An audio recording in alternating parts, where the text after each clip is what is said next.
O Livro dos Médiuns. Segunda parte. Capítulo 28.2. Fraudes espíritas. Aqueles que não admitem a realidade das manifestações físicas atribuem geralmente à fraude os efeitos produzidos. Eles se fundamentam em o que os prestidigitadores hábeis fazem coisas que parecem prodígios, quando não se conhece seus segredos, de onde concluem que os médiuns não são mais que escamoteadores.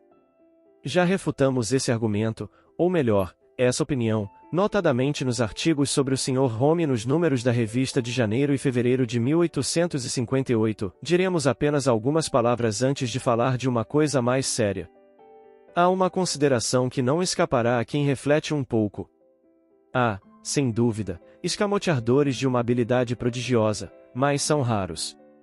Se todos os médiuns praticassem a escamotagem, convenhamos que essa arte teria feito em pouco tempo progressos espantosos e teria se tornado subitamente bem comum, porque se encontraria em estado inato entre pessoas que dela nem suspeitavam, mesmo entre as crianças. Desde que há charlatães que anunciam drogas em praças públicas, desde que há médicos que, sem ir à praça pública, enganam a confiança, segue-se que todos os médicos são charlatães e o corpo médico é atingido na sua consideração? Do fato que há pessoas que vendem tintura por vinho, segue-se que todos os vendedores de vinho são falsificadores e que não há vinho puro? Abusa-se de tudo, mesmo das coisas mais respeitáveis, e pode-se dizer que a fraude tem também seu gênio.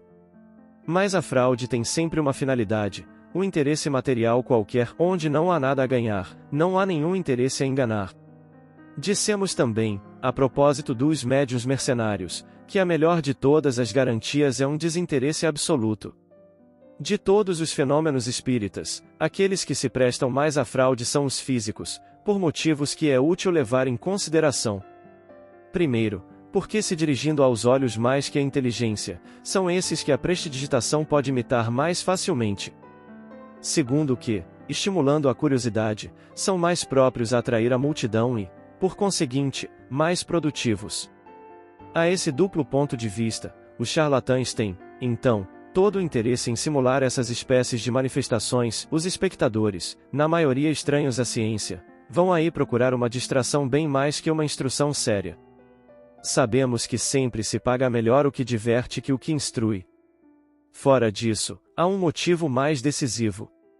Se a prestidigitação pode imitar efeitos materiais para os quais é necessário apenas destreza, não conhecemos, até agora, o dom de improvisação que requer uma dose de inteligência pouco comum, nem o produzir esses belos e sublimes ditados, frequentemente tão a propósito, que os espíritos transmitem em suas comunicações. Isso nos lembra o seguinte fato: um homem de letras muito conhecido veio um dia nos visitar e nos disse que era um bom médium escrevente intuitivo e que se colocava à disposição da sociedade espírita.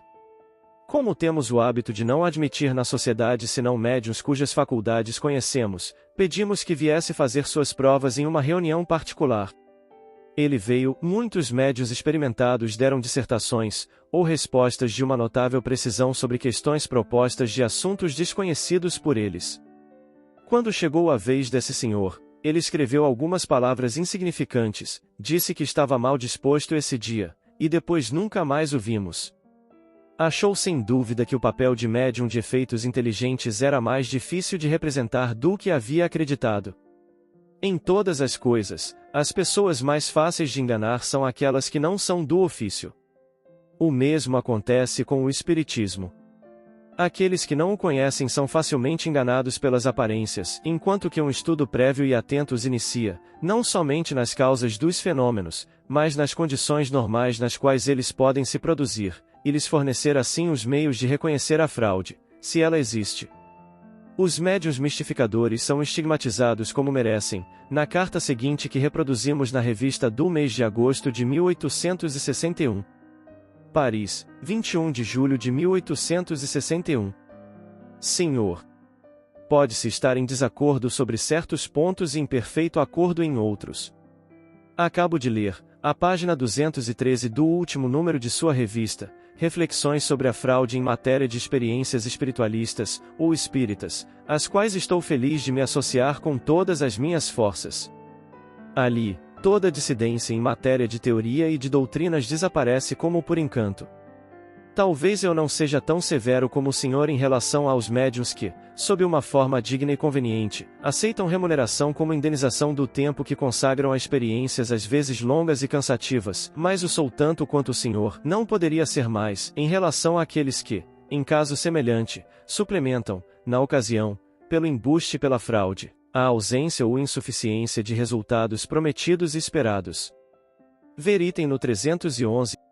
Misturar o falso ao verdadeiro, quando se trata de fenômenos obtidos pela intervenção dos espíritos, é simplesmente uma infâmia, e haveria obliteração do senso moral do médium que acreditasse poder fazê-lo sem escrúpulo. Assim como o senhor observou, é jogar o descrédito sobre o assunto no espírito dos indecisos, desde que a fraude seja reconhecida. Acrescentarei que é comprometer da maneira mais deplorável os homens honrados que prestam aos médiuns o apoio desinteressado de seus conhecimentos e de suas luzes, que se tornam avalistas de sua boa-fé e os patrocina de alguma forma, é cometer com eles uma verdadeira perversidade.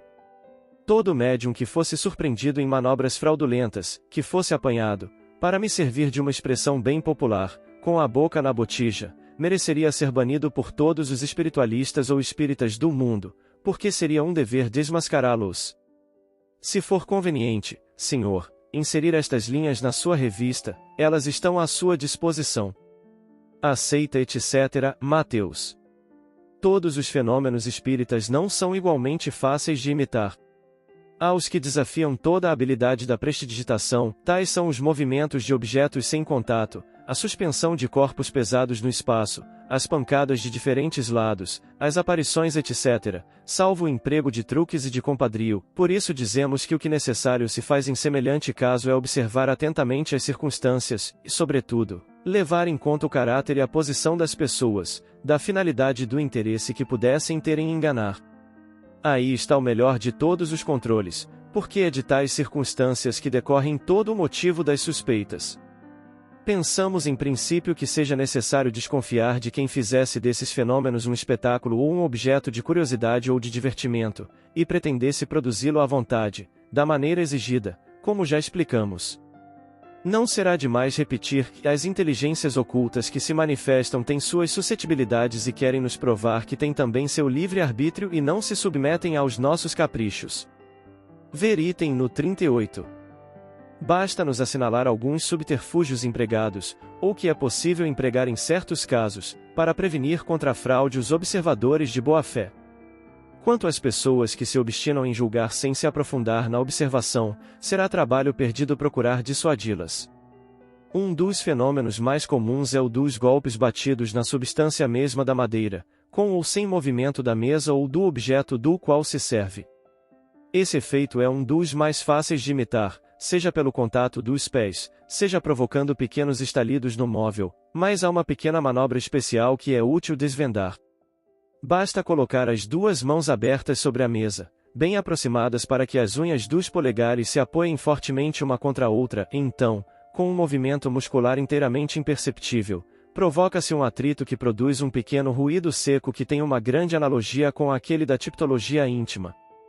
Esse ruído repercute na madeira e produz uma ilusão completa. Nada é mais fácil que ouvir tantos golpes quanto se pedir, uma bateria de tambor etc. do que responder a certas perguntas por um sim ou um não, por números, ou mesmo pelas letras do alfabeto. Uma vez prevenido, o meio de reconhecer a fraude é bem simples. Ela não é possível, se as mãos estiverem longe uma da outra, e se está seguro de que nenhum outro contato pode produzir o ruído. Os golpes reais oferecem outras características, mudam de lugar e de timbre à vontade, o que não pode ter lugar quando é devido à causa que assinalamos ou a outra análoga, que saia da mesa para se reproduzir sobre um móvel qualquer que ninguém toca, sobre as paredes, o teto etc., que responde enfim a perguntas não previstas. Ver item no 41. A escrita direta é ainda mais fácil de imitar, sem falar dos agentes químicos bem conhecidos para fazer aparecer a escrita a um tempo dado sobre o papel branco, o que se pode frustrar com as precauções mais vulgares.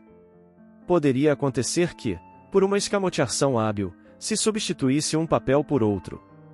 Poderia ser também que aquele que quisesse fraudar tivesse a arte de desviar a atenção enquanto escrevesse rapidamente algumas palavras.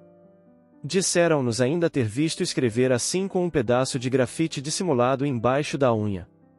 O fenômeno dos transportes não se presta menos à prestidigitação. Pode-se facilmente ser vítima de um escamoteador mais ou menos destro, sem que seja necessário ser um profissional.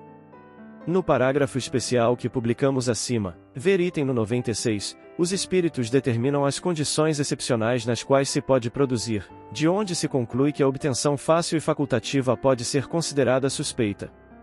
A escrita direta está no mesmo caso.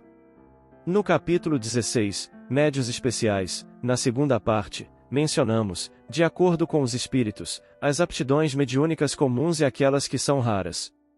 Convém desconfiar de médiuns que pretendem ter essas últimas muito facilmente, ou que ambicionem a multiplicidade das faculdades, pretensão que não é senão raramente justificada. As manifestações inteligentes são, segundo as circunstâncias, aquelas que oferecem mais garantias. Entretanto, não estão ao abrigo da imitação, pelo menos as que dizem respeito às comunicações banais e vulgares. Acredita-se ter mais segurança com os médios mecânicos, não somente pela independência de ideias, mas também contra as trapaças. É por essa razão que certas pessoas preferem os intermediários materiais. Pois bem, é um erro. A fraude penetra por tudo e sabemos que com habilidade pode-se dirigir à vontade tanto uma cesta ou uma prancheta que escreve e lhe dar todas as aparências de movimentos espontâneos. O que afasta todas as dúvidas são os pensamentos expressos por um médium mecânico, intuitivo, auditivo, falante ou vidente. Há comunicações que estão tão fora das ideias, dos conhecimentos e mesmo do alcance intelectual do médium, que seria um estranho abuso lhe fazer as honras. Reconhecemos no charlatanismo uma grande habilidade e fecundos recursos, mas não reconhecemos nele o dom de dar saber a um ignorante, ou espírito àquele que não o tem. Resumindo, repetimos, a melhor garantia está na moralidade notória do médium e na ausência de todas as causas de interesse material ou de amor próprio que poderia estimular nele o exercício das faculdades mediúnicas que possui, porque essas mesmas causas podem levá-lo a simular aquelas que não tem.